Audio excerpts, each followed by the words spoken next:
ఎన్నికలు, రాజకీయాలు జరుగుతున్నప్పుడు ఉగ్రవాదులు ఇక్కడ ఎలా వ్యవహారాలు నడుపుతారు అనడానికి సజీవమైనటువంటి సాక్ష్యం చూస్తే 9/6/2024 జమ్మూ సంబాగ్లో అమర్నాథ్ వెళ్తున్నటువంటి భక్తుల మీద దాడి జరిగింది. 10/6/24 డోడాలో సిఆర్పిఎఫ్ స్థానిక రక్షణ బలగాల స్థావరాల మీద దాడి జరిగింది. 11/6/24 కరువాలో ఉన్నటువంటి గ్రామంలో ఉగ్రవాదులు ఇంట్లోకి బలవంతంగా దూరడానికి ప్రయత్నించారు.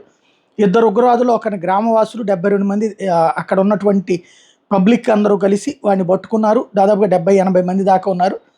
వాళ్ళందరూ పబ్లిక్ సహకారంతో వాళ్ళని చంపారు. రెండో ఉగ్రవాది పోలీసు బలగాల దగ్గరికి వచ్చి పోలీసుల మీదకి అటాక్ చేయబోతే కాల్ చంపారు. అంటే ఒకరిని పబ్లిక్కే కొట్టి చంపారు, ఇంకొకరిని పోలీసులు కొట్టి చంపారు, అదే పోలీసులు కాల్చి చంపారు.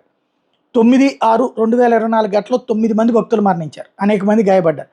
10/6/24 ఘటనలో 2 రక్షణ బలగాలు సంబంధించినటువంటి మన సైనికులు బలయ్యారు. 11/6/24న 6 రక్షక బలగాలు సంబంధించిన వాళ్ళు గాయపడ్డారు.